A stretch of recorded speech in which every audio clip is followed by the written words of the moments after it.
حضرت فاروق اعظم کا زمانہ ہے. ایک عورت مسجد نبوی میں نماز پڑھنے کے لیے جاتی ہے. راستے میں ایک نوجوان رستہ روک کے کھڑا ہو جاتا ہے اور راستے میں روزانہ کھڑا ہوتا ہے اور اس کی تیکھی نظروں کے تیر اس عورت کو بے چین کرتے ہیں. ایک دن رک گئی اور پوچھا کیا مسئلہ ہے تجھے؟ اس نے کہا کہ میں تمہارا چاہنے والا ہوں اور تمہیں حاصل کرنا میری زندگی کا سب سے بڑا مسئلہ ہے.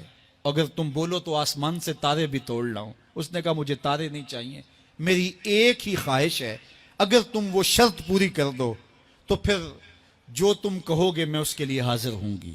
اس نے کہا جلدی بولیے، میں ہر آرزو پوری کرنے کے لیے فرہاد بن جاؤں گا، مجنوں بن جاؤں گا. اس نے کہا میری لمبی چوڑی شرائط نہیں، ایک ہی شرط ہے، 40 دن تک حضرت عمر کے پیچھے نماز پڑھ لو. 40ویں دن کی آخری نماز کے بعد یہاں میں تیرا انتظار کروں گی.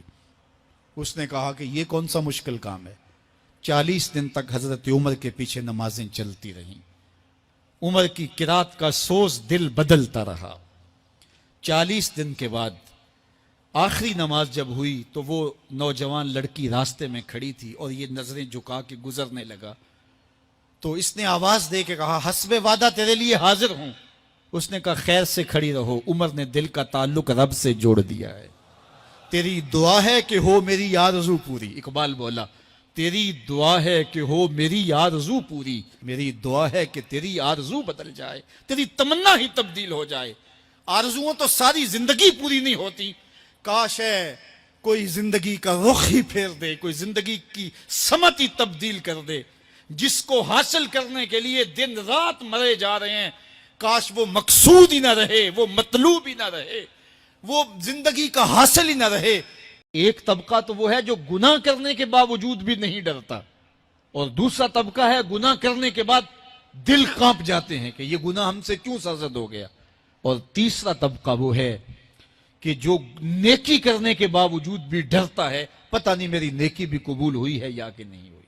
حضرت سیدنا عمر رضی اللہ تعالیٰ عنہ عید کے دن رو رہے تھے تو کسی نے روک کے کہا کہ آج تو خوشیوں بھرا دن ہے، روزوں کی تکمیل ہوئی، ہر بندہ عید منا رہا ہے اور آپ رو رہے ہیں.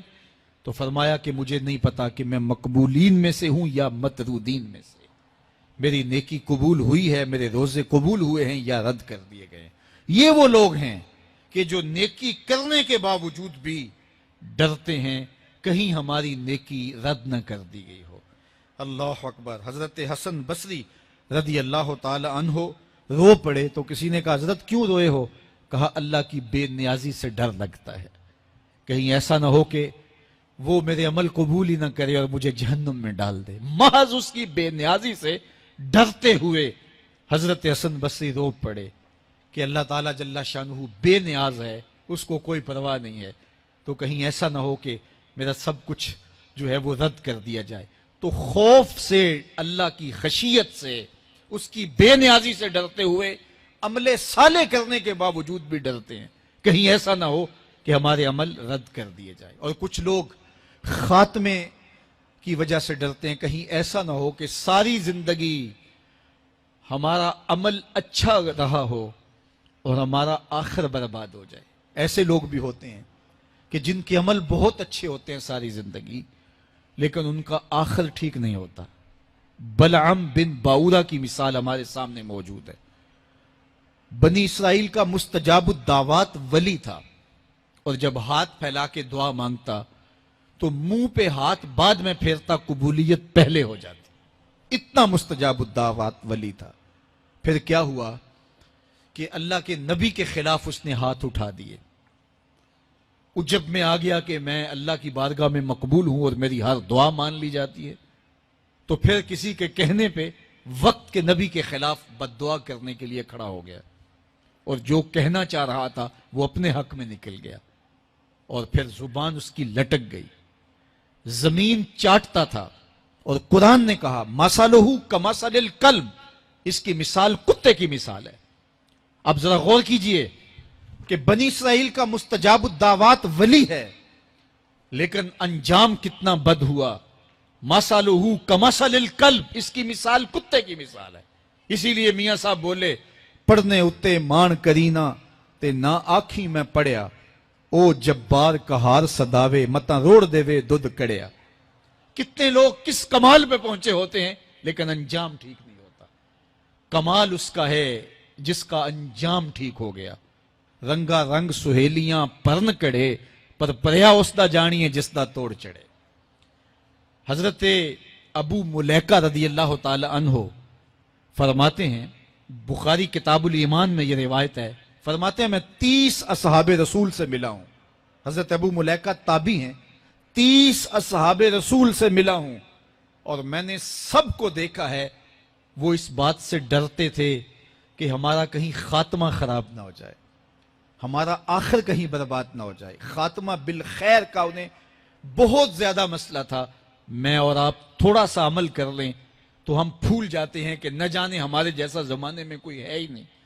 فرماتے ہیں 30 اصحاب رسول سے ملاقات کی ہے لیکن وہ ڈر. حضور نے ارشاد فرمایا کہ میری جانب سے ایک آیت بھی ہو تو اس کو آگے پہنچا دو، اور جس نے جان بوجھ کر کسی حدیث کو میری جانب منسوب کر دیا جبکہ وہ میں نے نہیں کہا تھا تو وہ اپنا ٹھکانہ جہنم میں تلاش کر لے. آج کل سوشل میڈیا کے دور میں جو بھی آگے اس کو بڑھا دیتے ہیں کہ یہ حدیث رسول ہے، بہت ساری ایسی چیزیں ہوتی ہیں جن کا حضور کے فرمان سے کوئی تعلق نہیں ہوتا ہے. چیز اچھی ہے تو اس کو حضور سے منسوب کر کے آگے کیوں بڑھایا جائے اگر وہ حضور کا فرمان نہیں ہے. مختلف بزرگوں کے اقوال کو حضور علیہ السلام کے ساتھ منسوب کر دیا جاتا ہے تو دیکھنا چاہیے کہ حضور علیہ السلام کا فرمان کیا ہے. ظاہر ہے علم کسی صاحب علم کے پاس بیٹھ کے ہی سیکھا جا سکتا ہے، جو متقی ہو، پرہیزگار ہو، دیانت کے ساتھ بیان کرنے کا مزاج رکھتا ہو تو اس سے ہی دین حاصل کرنا چاہیے. ہر ایک شخص سے تو ہمیں دین حاصل کرنے سے منع کیا گیا ہے. کہا یہ دین ہے، اس کو ایسے ہی جس سے چاہو حاصل نہ کر لو. اس کے لیے بھی ہمیں معیار دیا گیا ہے. اور بعض لوگ سوشل میڈیا کو اتنا معتبر سمجھ بیٹھے کہ وہاں جو ملے، حالانکہ وہ بھی انسانوں نے ڈالا ہوا ہے اور لوگوں نے اپنے اپنے عقیدوں، اپنی اپنی خواہشات کے مطابق وہاں جو بھی ڈال دیا تو اس کو ہم نے کہا کہ یہ جو ہے وہ درست ہے، جبکہ زیادہ تر چیزیں وہاں درست نہیں بھی ہوتی. تو اس لیے یہ بات ذہن میں رکھیں کہ حضور کی جانب کوئی چیز منسوب کرتے ہوئے اس کا یقین ہونا چاہیے کہ یہ حضور علیہ السلام کا فرمان ہے.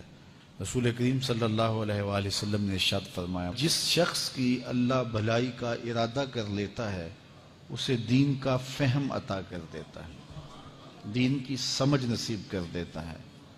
اور پھر ارشاد فرمایا ایک وقت ایسا آئے گا لوگوں پر کہ جب اسلام کا صرف نام رہ جائے گا، اسلام کا صرف نام رہ جائے گا. باطن میں اسلام نہیں ہوگا، روحوں میں اسلام نہیں ہوگا، رویوں میں اسلام نہیں ہوگا، طرز زندگی میں اسلام نہیں ہوگا، معاشرت میں اسلام نہیں ہوگا، ملکی قوانین میں اسلام نہیں ہوگا، عدالتوں میں اسلام نہیں ہوگا. اسلام صرف نام کا رہ جائے گا. وَلَا يَبْقَى مِنَ الْقُرْآنِ إِلَّا رَسْمُهُ، اللہ اکبر. اور قرآن صرف رسم کے طور پہ، رسم الخط کے طور پہ باقی رہ جائے گا. بڑے خوبصورت لکھے ہوئے کلمات تو ہوں گے لیکن کسی کے عمل میں قرآن کی تعلیمات کی جھلک دکھائی نہیں دے گی. اللہ اکبر. مسجدیں زیب و زینت کے لحاظ سے تو آباد ہوں گی لیکن ہدایت کے نور سے خالی ہوں گی. ممبر و محراب سے لطیفے سنائے جا رہے ہوں گے. ہم تو دیکھ رہے ہیں کہ اس دور میں بھی ایسا ہو رہا ہے. تلقین غزالی نہیں رہی اور فلسفہ رومی نہیں رہا. اذان رہ گئی، انداز بلالی نہیں رہا. حضور نے فرمایا کہ سب سے شریر طبقہ اگر ہے تو وہ بھی علماء کے روپ میں ہے، اور سب سے اچھا طبقہ اگر ڈھونڈنے نکلو تو فرمایا وہ بھی اور کہیں نہیں ملے گا، وہ بھی علماء کے روپ میں ہے. اس لیے سب سے زیادہ پھر چھان پھٹک تو اس شعبے کی کرنی چاہیے اور دیکھنا چاہیے کہ خیر کہاں ہے. اور خیر کو حاصل کرنے کے لیے 2 قدم آگے بھی چلنا پڑے تو کوئی حرج نہیں ہے، اور شر کو چھوڑ دینا چاہیے۔ حضور نے ارشاد فرمایا اللہ کے نزدیک سب سے زیادہ لوگوں میں جو شریر شخص ہے، قدر و منزلت کے لحاظ سے قیامت کے دن سب سے شریر شخص وہ ہوگا